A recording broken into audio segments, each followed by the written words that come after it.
Isaías capítulo 38, versículos do 1 ao 5, quem encontrou? Amém. Diz assim a palavra do Senhor. Naqueles dias Ezequias adoeceu de uma enfermidade mortal. Veio ter com ele o profeta Isaías, filho de Amós. Ele disse: assim diz o Senhor, põe em ordem tua casa, porque morrerás e não viverás. Então virou Ezequias o rosto para a parede e orou ao Senhor. E disse: lembra-te, Senhor, peço-te que andei diante de ti com fidelidade e com inteireza de coração, e fiz o que era reto aos teus olhos. E chorou muitíssimo. Então veio a palavra do Senhor a Isaías, dizendo: vai e dize a Ezequias: assim diz o Senhor, o Deus de Davi teu pai: ouvi a tua oração e vi as tuas lágrimas.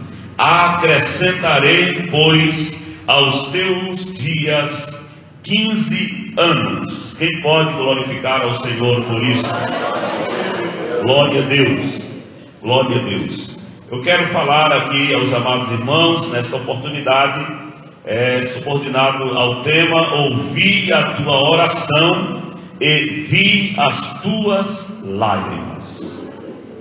O nosso Deus é um Deus que ouve as orações dos seus servos e que contempla as lágrimas daqueles que buscam a Ele com fidelidade e com sinceridade.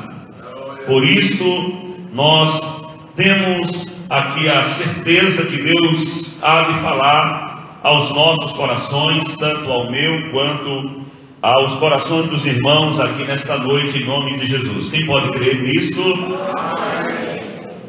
Irmãos, sabemos que Ezequias é um nome que vem do hebraico e significa fortalecido por Deus. Ezequias, ele foi filho de Acais e pai de Manassés, um dos mais valorosos reis de Judá. Realizou a maior celebração da Páscoa desde os dias de Salomão. Fez em pedaços a serpente de bronze feita por Moisés, que encontramos lá no segundo livro dos Reis, capítulo 18 e o versículo 4. Um dos antepassados na genealogia de Cristo. Ezequias foi um dos antepassados na genealogia de Cristo. Nesse texto de 2 Reis 18, verso 4, traz algo aqui interessante para nós. Como estamos em um culto de instrução, de doutrina, um culto da palavra, portanto, vale a pena salientar isso aqui para os irmãos. Nós lembramos que no período em que o povo de Israel atravessava o deserto, uma multidão imensa de pessoas, alguns dizem chegar próximo a 3 milhões de pessoas, ou mais de 3 milhões de pessoas, quando Deus tirou os hebreus das garras dos egípcios, do faraó, e atravessou toda esta multidão em meio àquele deserto. Chegaram em uma determinada localidade em que a Bíblia diz que haviam ali muitas serpentes ardentes, serpentes venenosas, mortíferas. E aquelas serpentes começou a acometer o povo, e as pessoas começaram a morrer. E quando isso começou a acontecer, Deus ordenou a Moisés que fizesse uma estátua de uma serpente e colocasse ali, para que todas as pessoas, ao olharem para aquela estátua daquela serpente, eles não morreriam da mordida ou da picada daquelas serpentes venenosas ou serpentes ardentes, como diz a palavra de Deus. Porém, o povo, como o povo é tendente, não é, irmãos, a fabricar ídolos para si, a tomar atalhos, porque aquilo que Deus havia ordenado, Ele ordenou para aqueles dias, para aquele momento, para aquela situação. Não era para eles preservarem aquela imagem, aquela estátua, para oferecer sacrifícios e incensos, como eles faziam no período aqui citado no capítulo 18 do segundo livro dos Reis. Então eles começaram a adorar, esta imagem. E nós podemos entender, até pela citação de João no capítulo 3 e o versículo 14 do Evangelho que leva o seu nome, João 3,14, ele diz: assim como Moisés levantou a serpente no deserto, importa que o Filho do Homem seja levantado, para que todo aquele que nele crê, diz o versículo 15, não pereça, mas tenha a vida eterna. Então nós podemos perceber que aquela serpente de bronze, ela tipificava o Cristo que haveria de ser pendurado em um madeiro. Não era para ela receber adoração, assim como os querubins, que estavam sobre a tampa do propiciatório da Arca da Aliança, assim como aqueles querubins que estavam ali desenhados ou bordados nas cortinas do templo, também não deviam ser adorados, como aqueles touros de bronze que foram colocados ali embaixo da bacia de bronze, do mar de bronze, aonde os sacerdotes faziam ali o seu banho cerimonial para oferecer sacrifício pelo povo. Nenhuma dessas imagens e estátuas foram feitas para serem adoradas, porém o povo guardou aquela imagem e passou a adorar. E eu lembro isso faz muitos anos, eu creio que faz mais de 20 anos, eu ainda era jovem, solteiro, na igreja, quando nós estudamos uma lição que dizia: quando a bênção se transforma em maldição. Não sei se alguém lembra dessa lição, uma lição bíblica, que dizia assim: Neustan, quando a bênção se transforma em maldição. Nunca esqueci o tema dessa lição bíblica, que mostrava que aquela serpente, no momento em que Deus mandou edificar, ela era algo que servia de bênção para o povo. Mas após aquele período, quando o povo começou a adorar, a oferecer incensos, a estarem ali diante delas, reverenciando aquela imagem, isso ali passou a ser maldição para aquele povo. Então, voltando aqui para o texto, Ezequias foi um rei que andou segundo o coração de Deus, que limpou Israel das idolatrias que ali existia, mandou tirar, derrubar, quebrar, destruir, queimar os ídolos que existiam ali em Israel, para que fosse instituído o culto unicamente ao Deus verdadeiro. Quem está entendendo até aqui, diga amém. Glória a Deus. Então é este o Ezequias, que o seu nome significa fortalecido por Deus.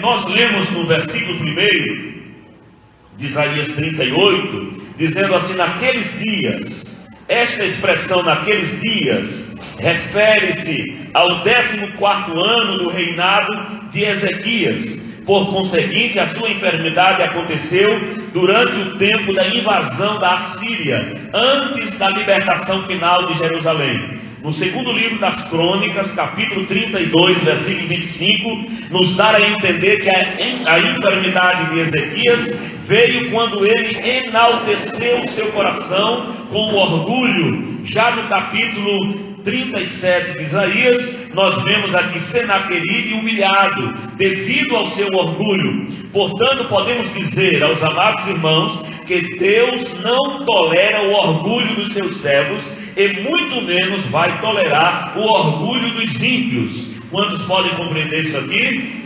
A doença de Ezequias apareceu antes do cerco de Jerusalém pelos assírios, descritos nos capítulos 36 e 37. Isaías colocou os detalhes da sua doença aqui, ou seja, no capítulo 38, junto ao capítulo 39, para servir de introdução aos capítulos do 40 ao 66. Então aqui a parte introdutória desta palavra de um Deus que ouve a oração dos seus servos. E o que eu quero destacar aqui para os irmãos, o que nos dá a entender pela a Bíblia Sagrada, segundo o livro das Crônicas, segundo Crônicas, capítulo 32, versículo 25, nós podemos ver que Deus castigou Ezequias por causa do orgulho do seu coração. Não é à toa que a Bíblia manda e diz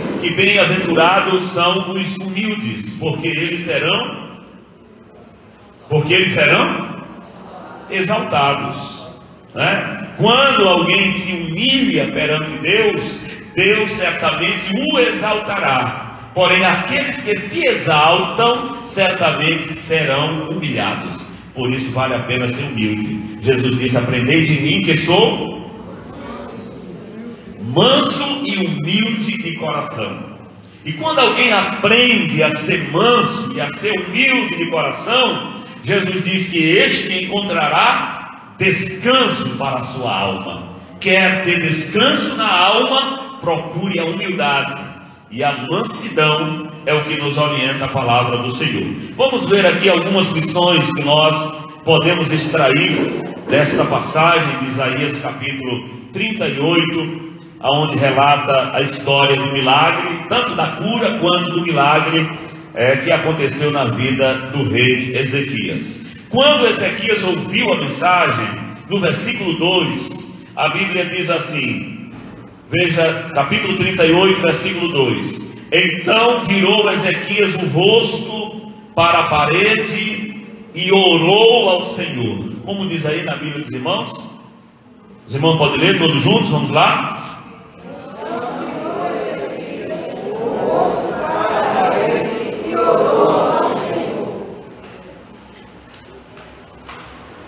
Podemos aprender algumas lições desse voltar o rosto para a parede.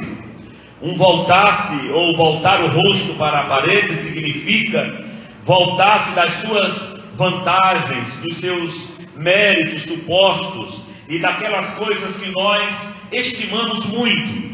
Quando um homem volta-se, essa atitude de Ezequias, se voltar para a parede e chorar, e orar, e clamar, isso aqui traz esse sentido de voltar-se do seu, como nós vimos aqui anteriormente, da sua exaltação. Ele se exaltou, e o ato dele se virar para a parede e clamar a Deus, mostra uma conversão dele, um retorno dele para Deus, uma busca agora do seu Deus, sabendo que Deus poderia lhe atender. Então, em primeiro lugar, o voltar o rosto para a parede indica um voltar-se de todas as suas vantagens, méritos supostos e coisas que estimamos muito. Segundo, também refere-se à incapacidade de se curar a si mesmo. Quando Ezequias se volta para a parede, ouvindo a sentença de Deus que ele haveria de morrer, ele reconheceu que era incapaz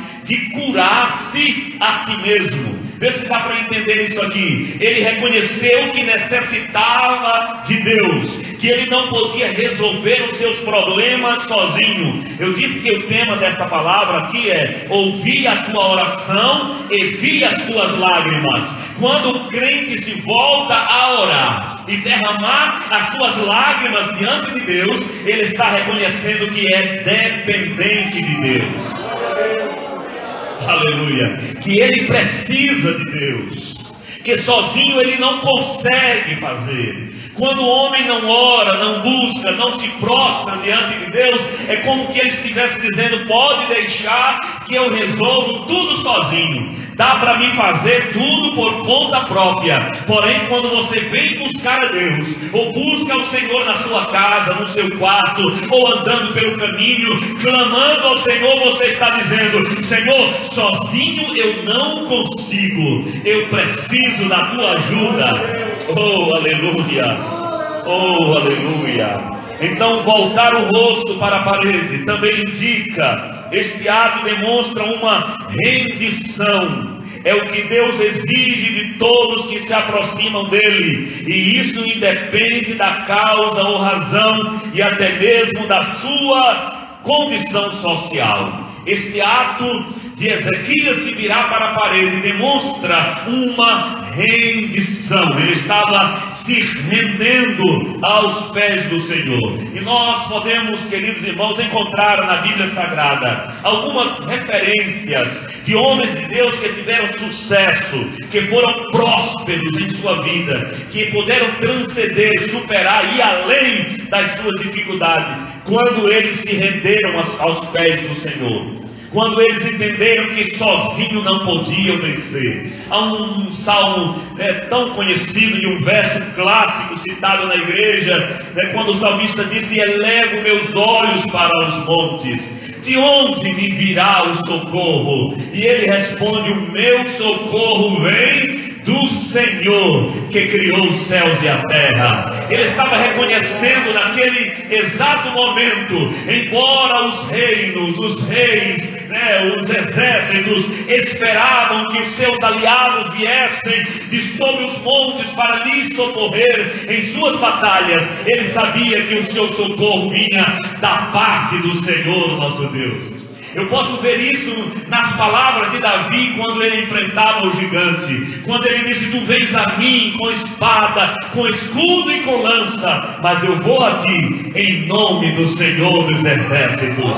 Ele estava dizendo: eu não estou confiando na funda, eu não estou confiando nas 5 pedrinhas que eu tenho aqui, eu não estou confiando nas minhas habilidades de lançar essa pedra, não, eu estou dizendo que eu vou vencer em nome do Senhor dos exércitos. Deus está falando com a sua igreja aqui nesta noite e dizendo: não importa o tempo de crente que você tem, não importa os cargos e funções que você desempenha na igreja, a tua vitória vem do Senhor que criou os céus e a terra. Aleluia. Quando Maria ouviu a notícia do anjo dizendo que ela haveria de conceber e dar à luz a um filho, ela disse: como pode ser isto? Se eu não conheço homem algum, como isso pode acontecer?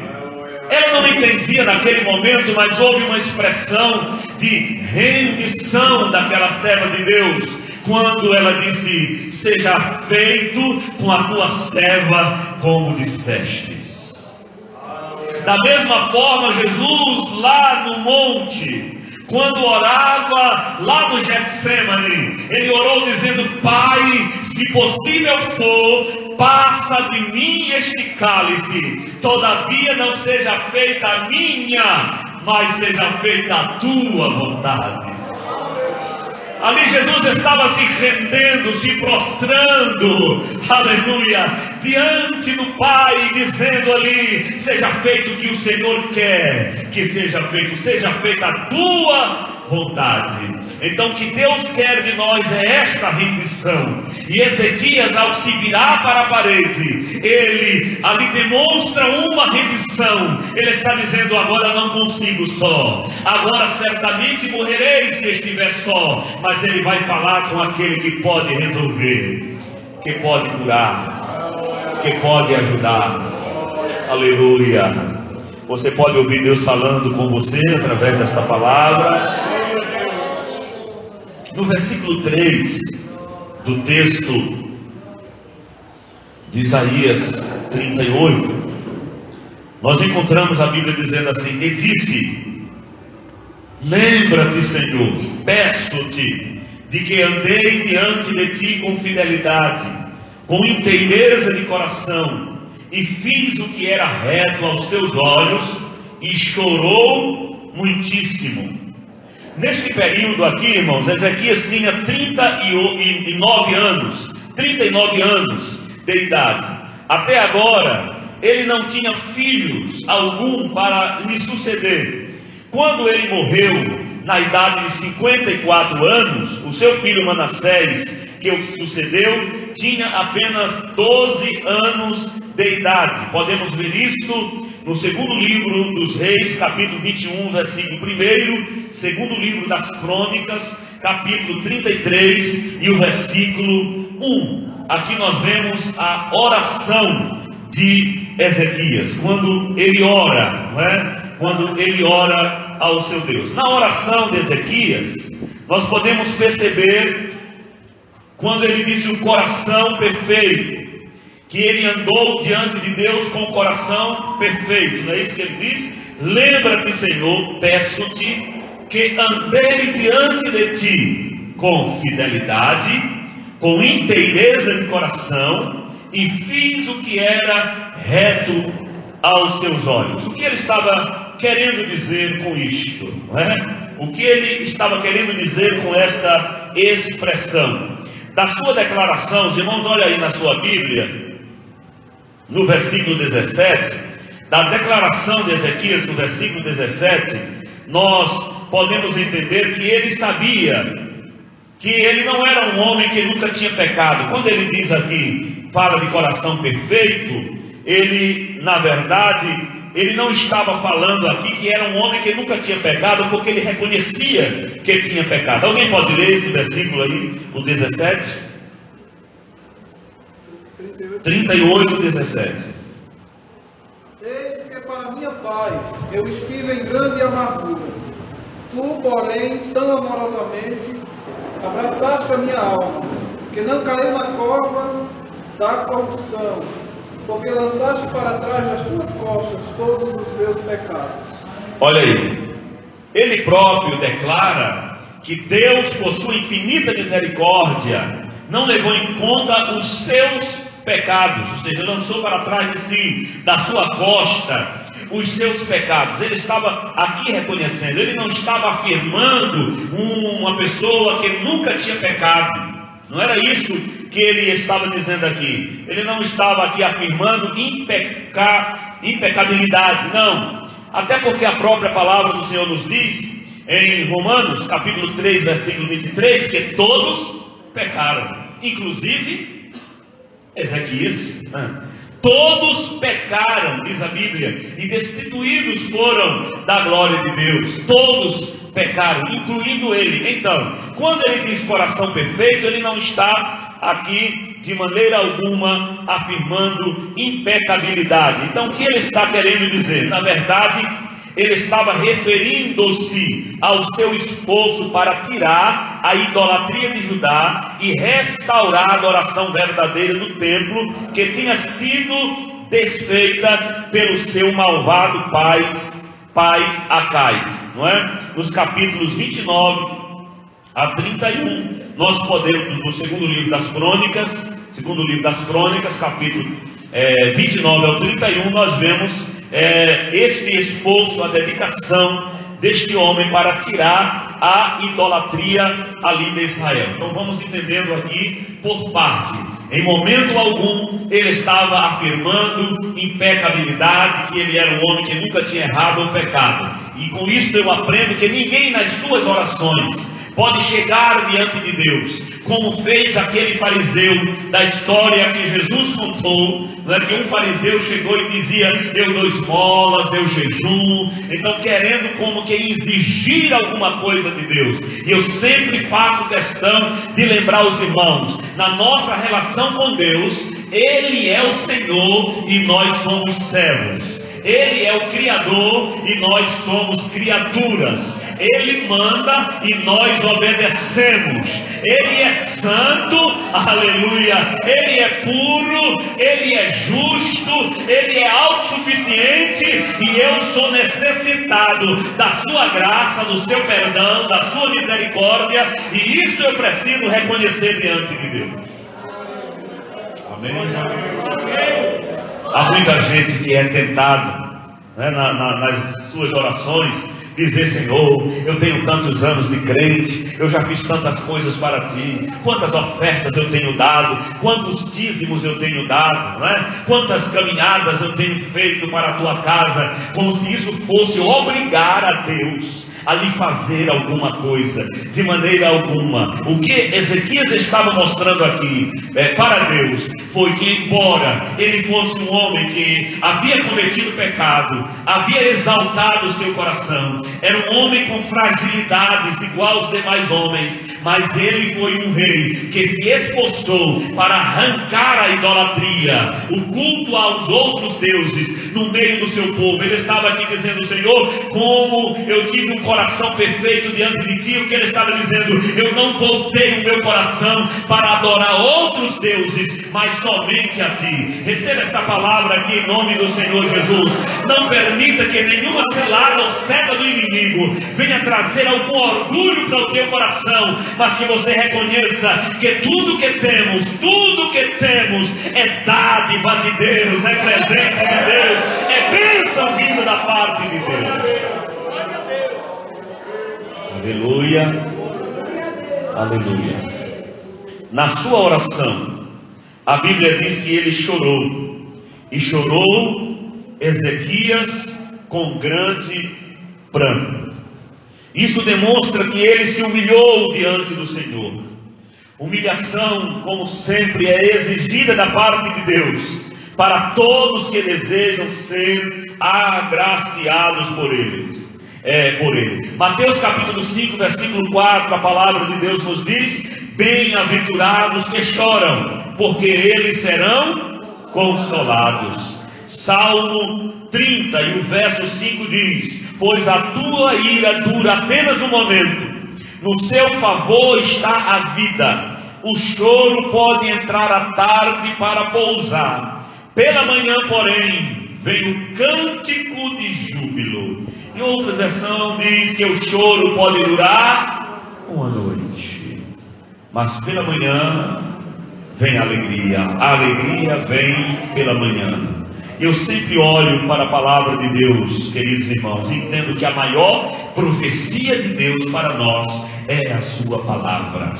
Quando nós vemos textos como este, nós podemos declarar que a noite escura, não é? Na vida do crente, ela passa. Deus percebe, Deus vê o choro, e não é à toa que o texto bíblico diz: bem-aventurados que choram. Por isso a gente sempre está dizendo aos irmãos, não é que nós tenhamos ou vivamos na teologia, não é, do sofrimento. Alguém diz assim, né, que a igreja Assembleia de Deus é uma igreja que gosta de sofrer. Tem outra que diz: pare de sofrer, né? E diz como se a nossa igreja... Não é isso, não se trata de querer, é a realidade da vida. Todos que querem servir a Jesus piamente, diz a palavra, padecerá perseguições. Todos que querem servir a Jesus padecerá perseguições. A Bíblia diz que são muitas as aflições de quem? Não é dos injustos, mas dos justos. Não é que o justo queira sofrer, não, porque as aflições vêm. O sol, ele brilha tanto para os bons como para os maus. Da mesma sorte, tudo que sucede ao bom também sucede ao mal. Será possível que crente não adoece? Será possível que crente não passa por perdas? E às vezes perdas irreparáveis de entes queridos?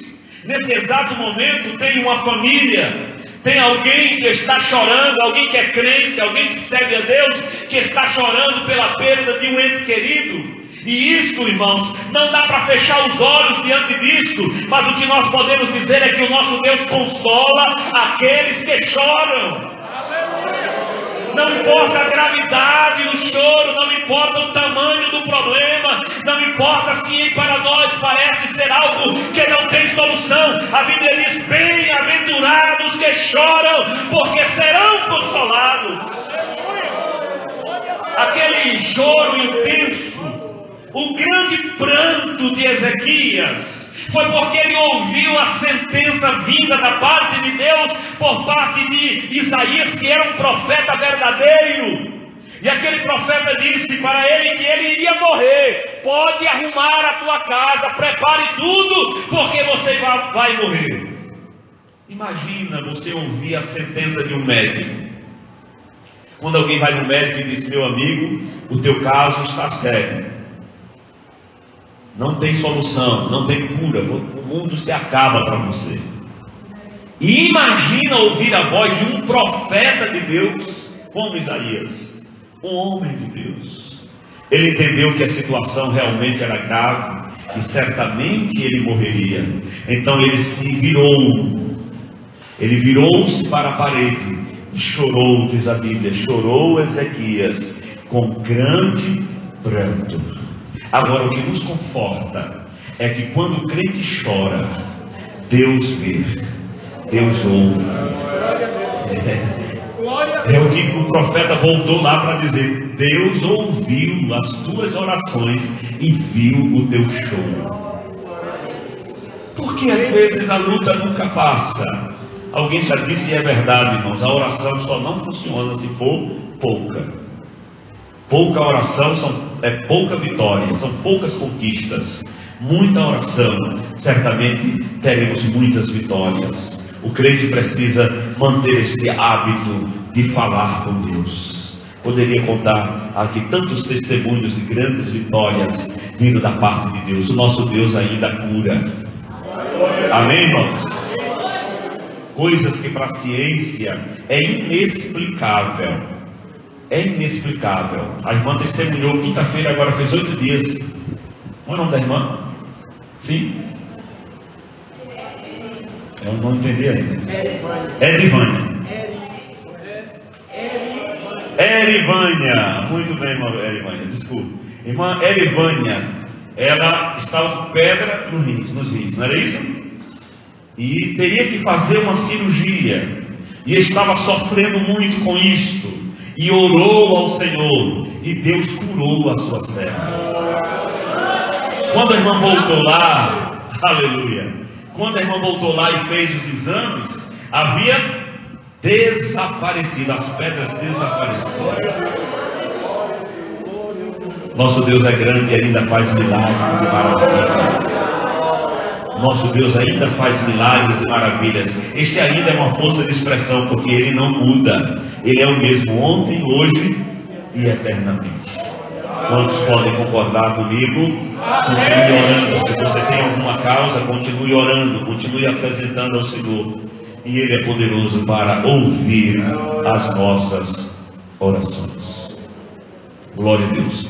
No versículo 5, a Bíblia diz assim: vai e dize a Ezequias: assim diz o Senhor, o Deus de Davi teu pai, ouvi a tua oração e vi as tuas lágrimas. Acrescentarei, pois, aos teus dias 15 anos. Vamos ver aqui algumas lições que nós tiramos aqui desse texto bíblico, lições para o nosso relacionamento com Deus. A primeira lição que nós podemos aprender aqui é que nem todas as coisas que Deus declara a respeito do futuro são terminantemente irrevogáveis. Quem me ouviu? Amém. Irmãos, alguém pode até, não, mas tudo que Deus diz, a Bíblia diz que Deus não é o homem para que minta, nem o filho do homem para que se arrependa. Os desígnios de Deus são sem arrependimento. E eu estou dizendo aqui aos irmãos que nem todas as coisas que Deus declara a respeito do futuro são terminantemente irrevogáveis. Por quê? Porque vai depender da ação do indivíduo. Nós podemos ver no livro de Jonas, capítulo 3, versículos do 1 ao 10, que Deus havia dado uma sentença para a cidade de Nínive. A mensagem que Deus mandou Jonas dar à cidade de Nínive era uma mensagem que aquela cidade seria subvertida. Em 40 dias, aquela cidade seria subvertida, seria destruída. Por isso Jonas quis fugir da responsabilidade de pregar para um povo tão mau, um povo tão cruel, como era aquele povo, como eram os ninivitas. Porque era uma mensagem de sentença, de juízo e de justiça de Deus sobre aquele povo e a sua maldade. E Jonas sai pela cidade, correndo, andando, percorrendo as ruas daquela cidade, proclamando a mensagem: essa cidade vai ser destruída. Em 40 dias essa cidade vai ser subvertida. Deus vai destruir essa cidade. E ele gritava e anunciava na cidade, nas ruas daquela cidade. Mas o que aconteceu com Nínive? Nos dias do profeta Jonas, eles se arrependeram. Assim como Ezequias se arrependeu, clamou e se voltou para Deus, os ninivitas também se arrependeram. E o que aconteceu após o arrependimento dos ninivitas? Deus revogou a sentença. Quem consegue entender isso aí? Amém. Deus revogou a sentença. Nem todas as coisas que Deus declara a respeito do futuro são terminantemente irrevogáveis.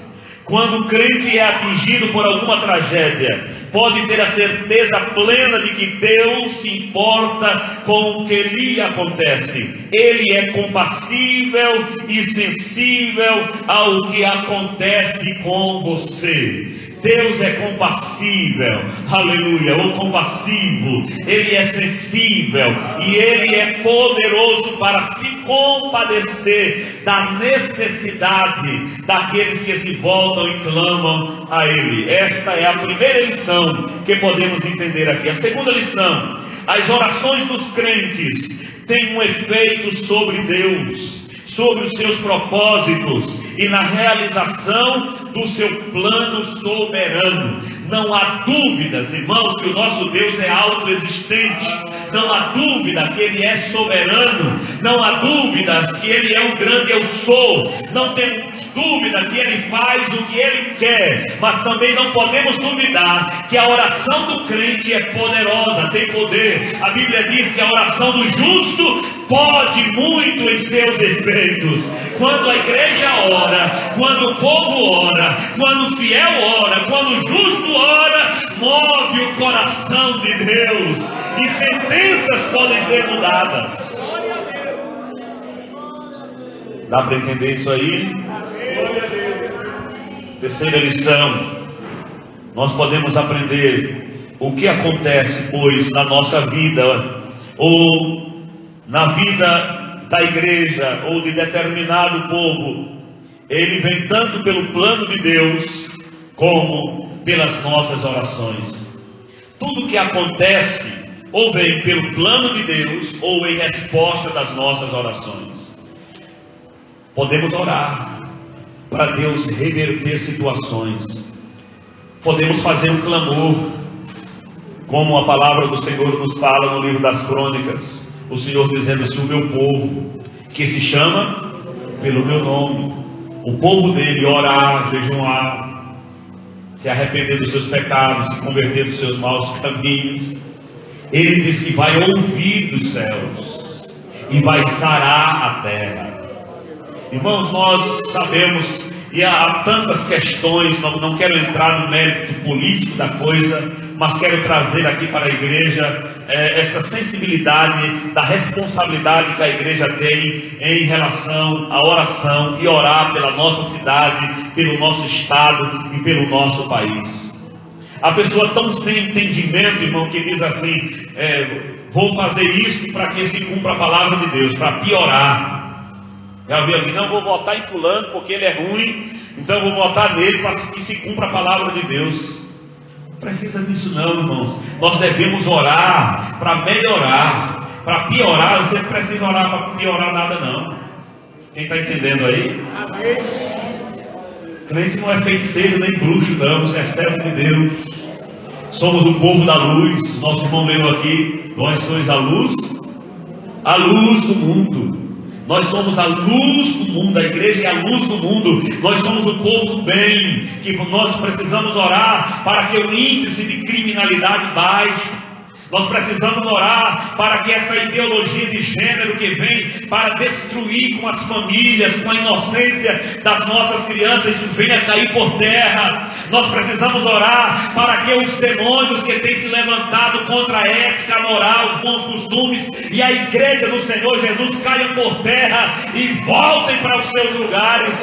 Nós precisamos orar para que a igreja do Senhor continue tendo liberdade nesse país de sair às ruas e proclamar o Evangelho. Precisamos orar, a igreja precisa se envolver na oração e Deus responde a oração de crente.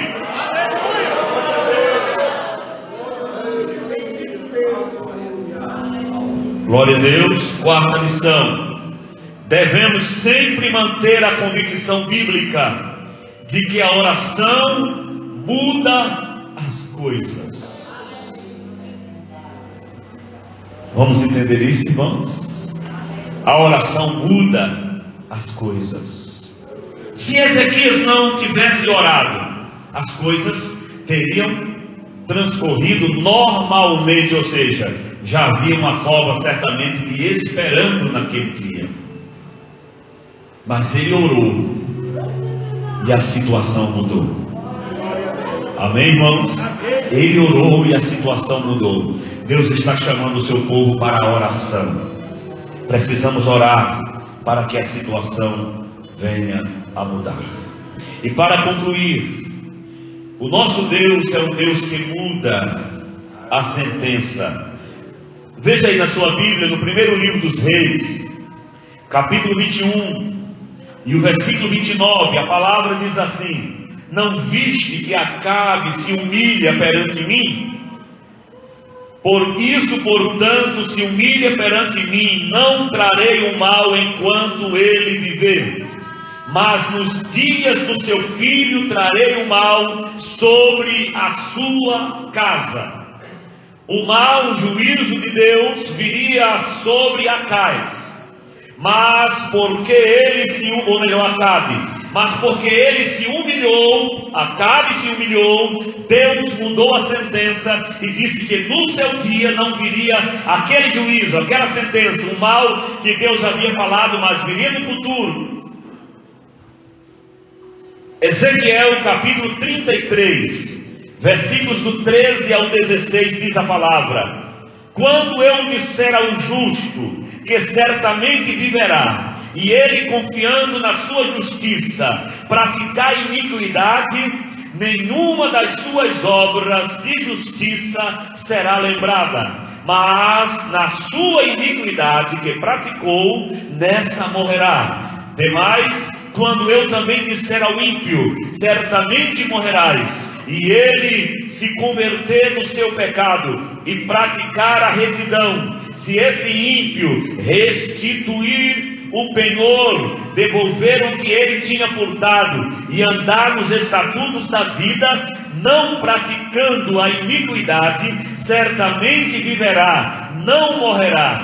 Nenhum de todos os seus pecados que cometeu será lembrado sobre ele. Praticou retidão e a justiça, certamente viverá. O que nós vemos aqui nesse texto claramente, que ninguém pode se confiar, não é? Na sua justiça, porque praticou durante a sua vida justiça, e agora eu posso praticar o mal, porque eu já tenho um saldo de justiça praticado. Se morrer praticando o mal, a sentença será mudada. Em vez de ser julgado segundo os seus atos de justiça, os seus últimos atos determinará a sua eternidade. Assim também acontecerá com o ímpio. Ainda que alguém cometa todo tipo de impiedade, se arrepender dos seus caminhos, certamente receberá a misericórdia de Deus. Os irmãos estão entendendo aí? Amém. Tiago capítulo 5, versículos 15 e 16, diz assim a palavra: e a oração feita com fé curará o doente, o Senhor o levantará, e se houver cometido pecados, ele será perdoado. Portanto, confesse os seus pecados uns aos outros, e orem uns pelos outros para serem curados. A oração de um justo é poderosa e eficaz. Quem pode crer nessa palavra, se coloque de pé neste momento, em nome do Senhor Jesus. Acredite nesta palavra, nesta porção bíblica, num Deus que ouve oração.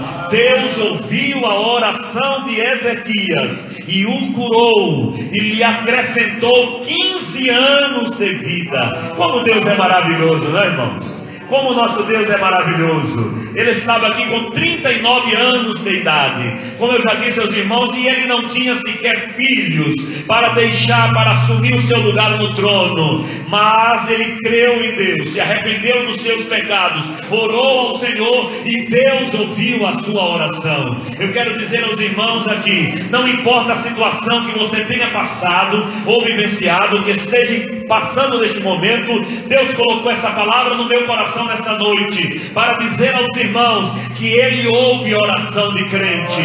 Você está no lugar certo, você está na casa certa. A última palavra é a palavra de Deus. Ele pode mudar a sentença, creia nisto. Ele pode mudar a situação. Ele ainda abre portas, aleluia. Ele ainda estende as mãos para o necessitado. Ele ainda supre a necessidade daqueles que Ele clama, aleluia. Feche teus olhos. Vamos falar com o Senhor nesse momento. Eu quero ouvir a igreja falando com Ele. Apresenta ao Senhor nesta noite a tua gratidão. Apresenta ao Senhor nesta noite o teu louvor. Apresenta ao Senhor as tuas petições, as tuas causas. Creia que Ele é poderoso para abençoar a tua casa, para abençoar o teu comércio, para abençoar a tua família, para abençoar o teu casamento. Senhor, meu Deus e meu Pai, eu oro neste momento para que o céu se abra sobre este lugar e a tua glória venha envolver as nossas vidas de uma maneira muito especial, por tua bondade, por tua misericórdia, por tua benevolência, por teu amor tão grande. Senhor, vem trazer para os teus filhos, Senhor, que oram. Nesta noite eu pude contemplar aqui lágrimas, aleluia, diante de ti, diante da tua presença. E o Senhor sabe o que acontece no lar, na casa, com a família, com os filhos, na dispensa do teu filho, ó Deus, no sonho dos teus servos. Tu és Deus que resgata aqueles que estão perdidos e traz de volta para a tua casa.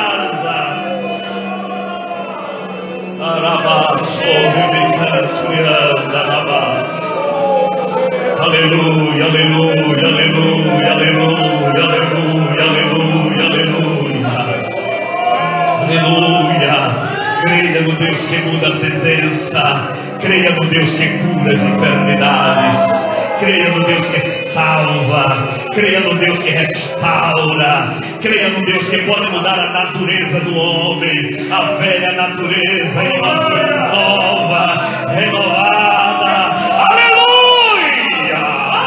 Para viver em novidade de vida na casa do Senhor. Alguém pode dizer: é irreparável, é irreconciliável, não tem jeito, é causa perdida, é sentença de morte. Mas Deus muda a sentença, Ele ouve o clamor.